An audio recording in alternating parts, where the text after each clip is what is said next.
Apa bisa orang tetap setia di tengah permasalahan, Bu Indri? Dalam masa pandemi ini akan terlihat jelas kualitas kesetiaan kita. Sebelum pandemi semua kelihatan setia, sama-sama ada di tempat ibadah, sama-sama memuji, sama-sama menyembah, sama-sama melayani. Tapi waktu pandemi ini kelihatan kualitas kesetiaan seseorang. Waktu kita masih berkata, aku akan setia padamu Tuhan jika engkau menjawab doaku.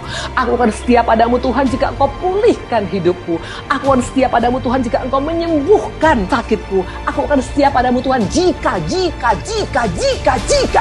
itu bukan orang yang setia. Gak jadi jaminan sudah berapa puluh tahun saya jadi orang Kristen. Gak jadi jaminan status rohani seorang. Setia atau tidak tergantung waktu kita punya masalah. Waktu semuanya baik, semua setia. Tapi waktu ada pandemi, di sini kelihatan karakter daripada kita. Kalau orang setia kepada Tuhan, itu pasti tanpa syarat setia kepada Tuhan.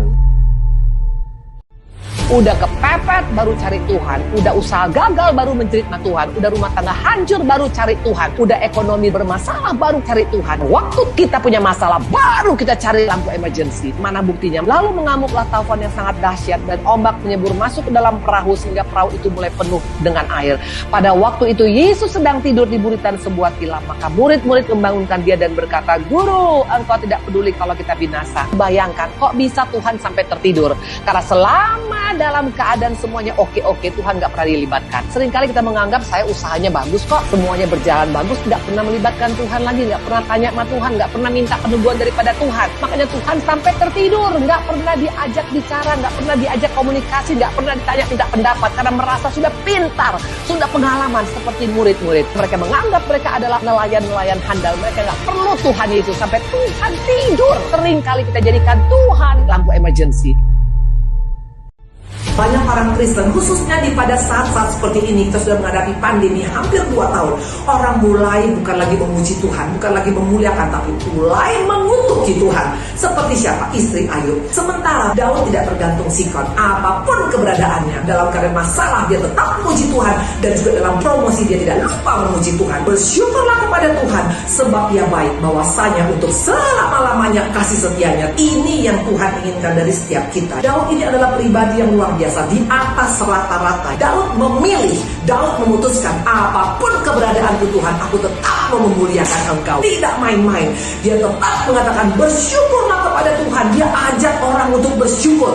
Dia impartasikan semangatnya. Padahal kalau dipikir-pikir kurang apa masalah Daud. Daud adalah pribadi yang sangat penuh dengan banyak masalah, tapi yang luar biasa. Daud memutuskan untuk bersyukurlah bahwasanya Tuhan itu sungguh amat baik selama-lamanya.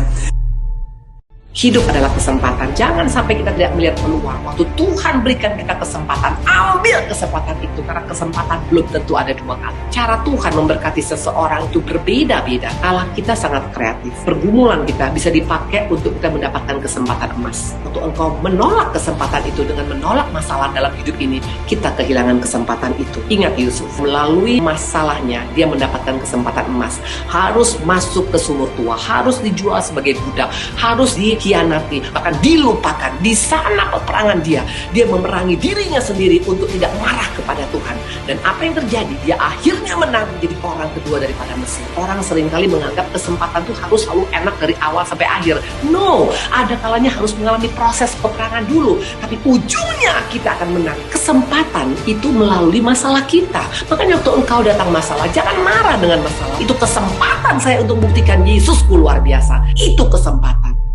Untuk berperang dibutuhkan tentara yang militan. Apa ciri tentara? Berjaga-jaga. Waktu kita berkata kita mau berperang, mau siap menghadapi apapun Bu Indri, tapi kita nggak berjaga-jaga, pasti kita akan kalah.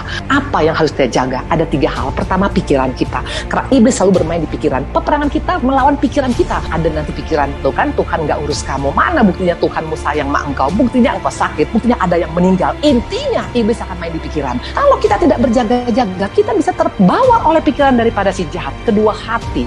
Karena iblis main di hati, maka dikatakan di Amsal, jaga hatimu dengan penuh kewaspadaan dan karena terpancar kehidupan. Hati kita mulai kecewa. Bisa dengan keadaan sekarang ini. Kenapa Tuhan kau izinkan seperti ini Tuhan? Kenapa Tuhan? Kau di mana Tuhan? Kau biarkan aku. Hati kita mulai tawar, mulai hambar, bahkan terakhir kita bisa marah sama Tuhan. Dan yang ketiga, tentang keinginan kita. Karena waktu kita tidak ada penguasaan diri untuk segala keinginan, kita sudah kalah dalam peperangan. Nah, makanya harus dijaga. Makanya peperangan ini gak main-main saat ini.